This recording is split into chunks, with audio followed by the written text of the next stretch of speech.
No meu aniversário de 70 anos, tudo o que eu queria era reunir minha família. Depois de uma vida inteira dedicada aos meus filhos, depois de sacrificar sonhos, abrir mão de tanto, eu só desejava um almoço simples com aqueles que eu mais amava. Preparei cada detalhe com carinho, arrumei a casa, fiz comida caseira, comprei um bolo. Meu coração estava cheio de expectativa e alegria. Mas o que eu ouvi da minha própria filha naquele dia mudou minha vida para sempre. De uma forma que eu jamais poderia imaginar. Ela chegou atrasada, com aquele olhar de quem não queria estar ali. Enquanto eu tentava a brócola, senti a frieza no seu corpo, a distância nos seus olhos. Tentei puxar conversa, mostrar o quanto estava feliz por ela ter vindo.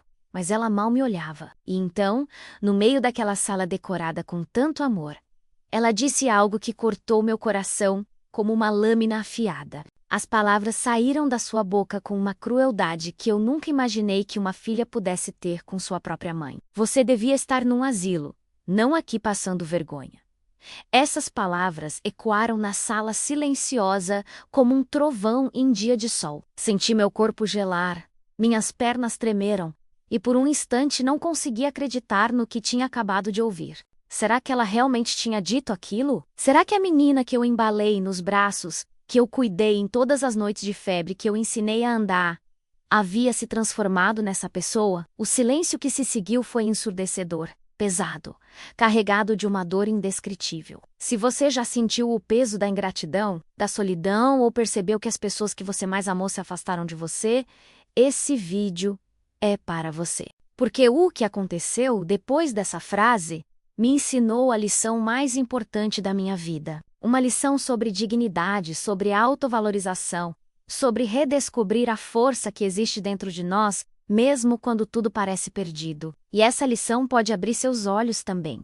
Pode transformar a maneira como você vê sua própria jornada e o valor que você dá à sua existência. Fique até o final deste vídeo, porque essa história não termina na dor e na rejeição. O que veio depois foi uma transformação tão profunda que mudou não apenas a minha vida, mas também a vida da minha filha, de maneiras que nenhum de nós esperava. Essa é uma história sobre envelhecer com dignidade, sobre encontrar força quando tudo parece perdido, e sobre o verdadeiro significado de família. Prepare seu coração, porque essa jornada vai tocar a sua alma de uma forma que você não vai esquecer. Minha vida sempre foi simples, mas cheia de propósito. Fiquei viúva aos 55 anos, quando meu marido faleceu de um infarto súbito que nos pegou completamente desprevenidos. Desde então, vivo sozinha nesta casa que construímos juntos, cercada de memórias de uma vida inteira de amor e dedicação à família. Criei 3 filhos praticamente sozinha nos últimos anos,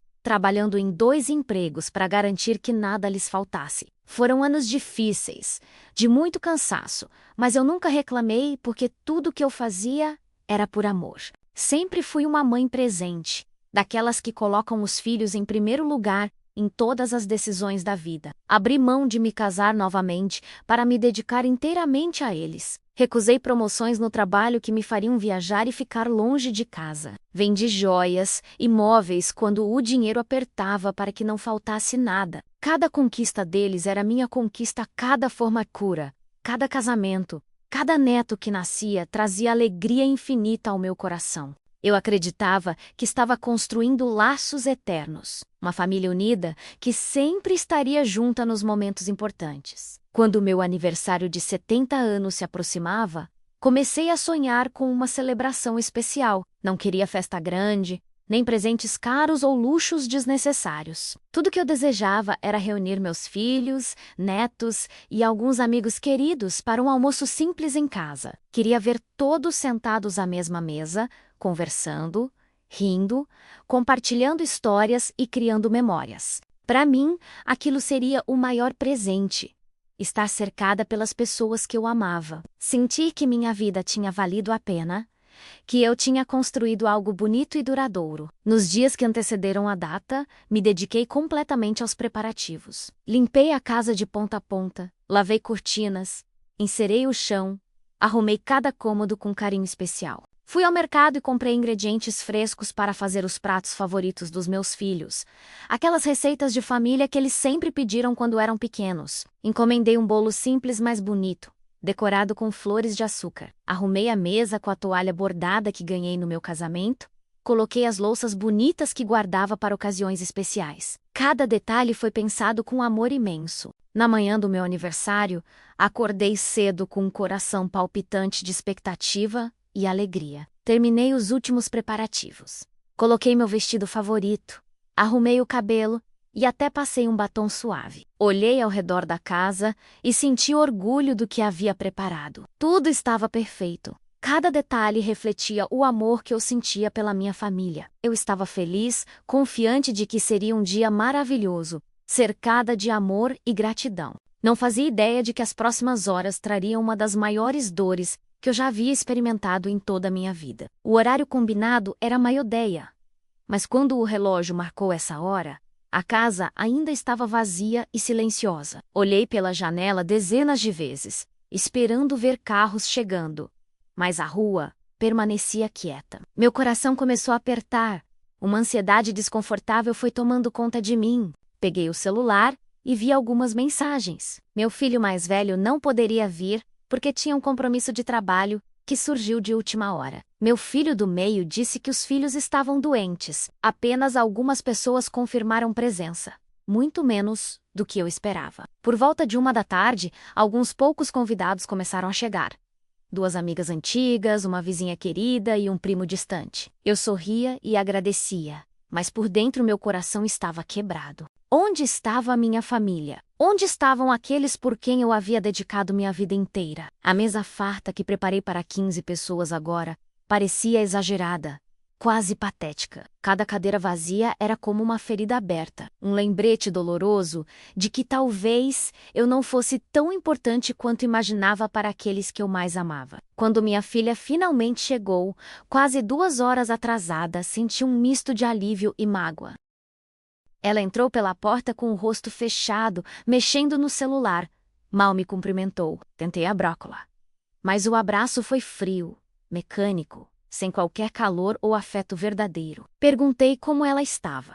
Tentei puxar conversa sobre os netos, sobre o trabalho, mas recebia apenas respostas curtas e desinteressadas. Ela olhava constantemente para o relógio, como se estivesse desesperada para ir embora. Cada gesto seu gritava que ela não queria estar ali comigo. Tentei servir o almoço, convidei todos para a mesa.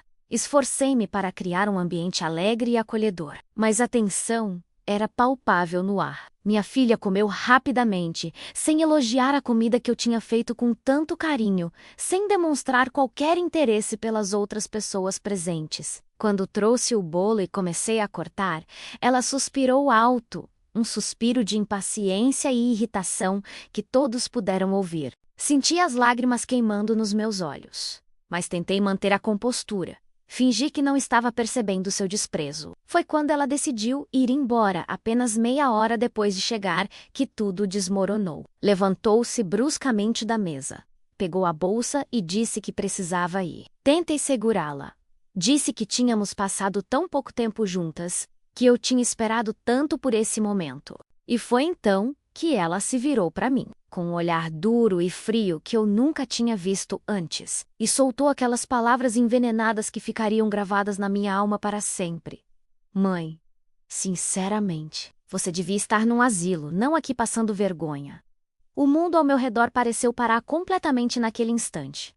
O silêncio que se seguiu foi absoluto e sufocante. As poucas pessoas que estavam na sala ficaram paralisadas, sem saber onde olhar ou o que dizer. Senti como se alguém tivesse arrancado o chão debaixo dos meus pés, como se cada osso do meu corpo tivesse se quebrado simultaneamente.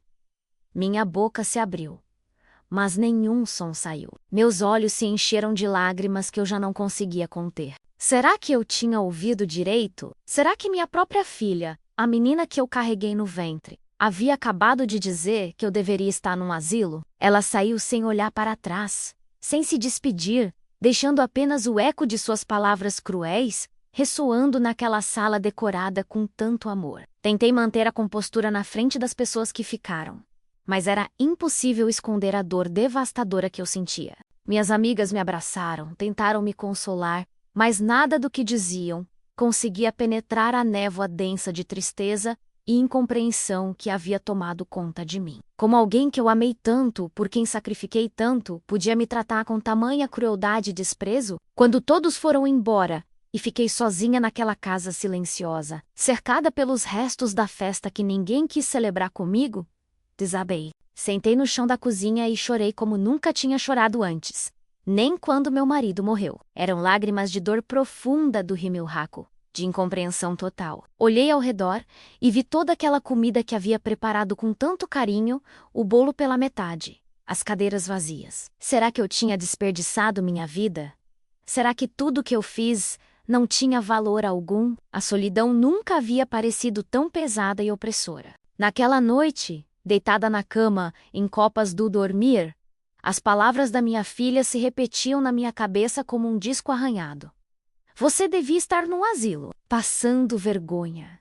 Cada palavra era uma punhalada nova. Será que envelhecer significava se tornar um estorvo? Será que dedicar a vida aos filhos garantia apenas ingratidão e abandono no final? Senti uma raiva crescendo dentro de mim, mas também uma tristeza avassaladora. Pela primeira vez na vida, me vi como ela parecia me ver, uma velha inconveniente, um peso, alguém descartável. Nos dias seguintes, mergulhei numa depressão profunda. Não tinha vontade de sair da cama, de comer, de atender o telefone quando tocava. Olhava para as fotos antigas na parede, imagens de quando meus filhos eram pequenos. De momentos felizes, que pareciam ter acontecido em outra vida. Onde foi que tudo deu errado? Em que momento eu deixei de ser importante para eles? Em que momento me tornei apenas uma obrigação inconveniente?